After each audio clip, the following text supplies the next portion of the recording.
कुछ समय पहले तक बैंक खातों में जमा रकम सबसे सुरक्षित मानी जाती थी, लेकिन अब साइबर अपराधी कब और किसके खाते में सेंध लगा दें, कुछ कहा नहीं जा सकता। यही वजह है कि सरकार ने साइबर फ्रॉड पर अंकुश लगाने के लिए बड़ा फैसला लिया है। इसके लिए देश में 5000 साइबर कमांडो तैनात किए जाएंगे। ये कमांडो डिजिटल भारत के प्रहरी के रूप में देश के नागरिकों की सुरक्षा करेंगे। इसके लिए सीबीआई, पैरामिलिट्री फोर्स और स्टेट पुलिस के अनुभवी और टेक्नो फ्रेंडली अफसरों का चयन किया गया है। इन जवानों को आईआईटी, राष्ट्रीय रक्षा यूनिवर्सिटी और नेशनल फॉरेंसिक साइंस यूनिवर्सिटी सहित देश के 8 नामचीन संस्थानों में ट्रेनिंग दी जाएगी। आधुनिक टेक्नोलॉजी से लैस इन साइबर कमांडो को स्पेशल ब्रांच में तैनात किया जाएगा। Indian cyber crime coordination centre यानी I4C के पहले स्थापना दिवस समारोह के अवसर पर केंद्रीय गृह मंत्री अमित शाह ने साइबर अपराधियों पर चौतरफा वार के लिए कई बड़े उपायों का ऐलान किया। उन्होंने कहा कि साइबर क्राइम की कोई सीमा नहीं होती। साइबर सुरक्षा के बिना देश का विकास संभव नहीं है। साइबर सुरक्षा अब केवल डिजिटल दुनिया तक सीमित न रहकर राष्ट्रीय सुरक्षा का अहम पहलू बन गई है। सरकार की ये पहल साइबर सिक्योर भारत के विजन को मजबूत करेगी। सरकार ने I4C की स्थापना अक्टूबर 2018 में की थी। गृह मंत्रालय के अधीन इस इकाई के गठन का मकसद देश भर में साइबर अपराध से संबंधित सभी मामलों के समाधान के लिए एक राष्ट्रीय स्तर का कोऑर्डिनेशन सेंटर स्थापित करना है। सरकार को उम्मीद है कि देश भर में साइबर कमांडो की तैनाती होने के बाद डिजिटल अटैक और साइबर फ्रॉड को रोकने में काफी हद तक मदद मिलेगी। दरअसल देश में इंटरनेट का इस्तेमाल तेजी से बढ़ रहा है। साल 2014 में देश में इंटरनेट यूजर्स की संख्या 25 करोड़ थी।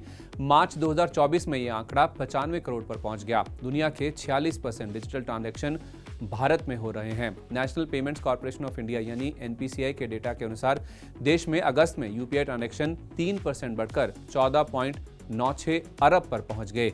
ये अप्रैल 2016 में शुरुआत के बाद से यूपीआई ट्रांजैक्शन का सबसे बड़ा आंकड़ा है। वैल्यू के आधार पर अगस्त में यूपीआई के जरिए 20,61,000 करोड़ रुपए का लेन देन हुआ। सालाना आधार पर अगस्त में यूपीआई ट्रांजैक्शन का आंकड़ा 41% बढ़ा है। वैल्यू के हिसाब से इसमें 31% की वृद्धि दर्ज की गई है। साइबर कमांडो के ऐलान के साथ साथ साइबर क्राइम रोकने के लिए 3 प्रमुख प्लेटफॉर्म भी लॉन्च किए गए हैं। इनमें cyber fraud mitigation centre, coordination portal और सस्पेक्ट रजिस्ट्री शामिल है। साइबर फ्रॉड मिटिगेशन सेंटर सभी राज्यों के 1930 कंट्रोल रूम से जुड़ा होगा। इसके तहत हाई प्रायोरिटी केस की निगरानी की जाएगी।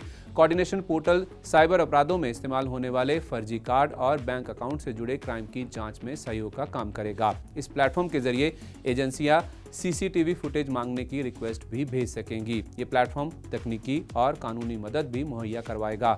सस्पेक्ट रजिस्ट्री प्लेटफॉर्म के जरिए रिस्क मैनेजमेंट से जुड़ा डेटा तैयार किया जाएगा। बैंक और दूसरे वित्तीय संस्थानों में म्यूल अकाउंट का बड़े पैमाने पर इस्तेमाल किया जा रहा है। सस्पेक्ट रजिस्ट्रेशन के तहत ऐसे संदिग्ध बैंक खातों का डेटाबेस बैंकों और अन्य वित्तीय संस्थानों के साथ साझा किया जाएगा। इससे संदिग्ध बैंक खातों को ट्रैक करने में आसानी होगी। म्यूल अकाउंट्स का मतलब ऐसे खातों से हैं जिनके जरिए गैर कानूनी गतिविधियों से प्राप्त धन का लेन देन होता है। मौजूदा व्यवस्था में साइबर फ्रॉड होने पर अपराधियों की पहचान कर उनके पास तक पहुंच पाना मुश्किल है। फ्रॉड की राशि कहां और किसे भेजी गई, जांच एजेंसियां इसका पता नहीं लगा पाती। अगर किसी तरह से पता चल भी जाए तो तब तक बहुत देर हो चुकी होती है। इससे फ्रॉड की रकम रिकवर नहीं हो पाती। साइबर कमांडो डिजिटल फ्रॉड की सूचना मिलते ही तुरंत एक्शन लेंगे। बाकी एजेंसियां इन कमांडो की जांच में मदद करेंगी। ऐसे में उम्मीद है कि सरकार की नई पहल से साइबर क्राइम पर अंकुश लगेगा और आपका बैंक अकाउंट महफूज होगा।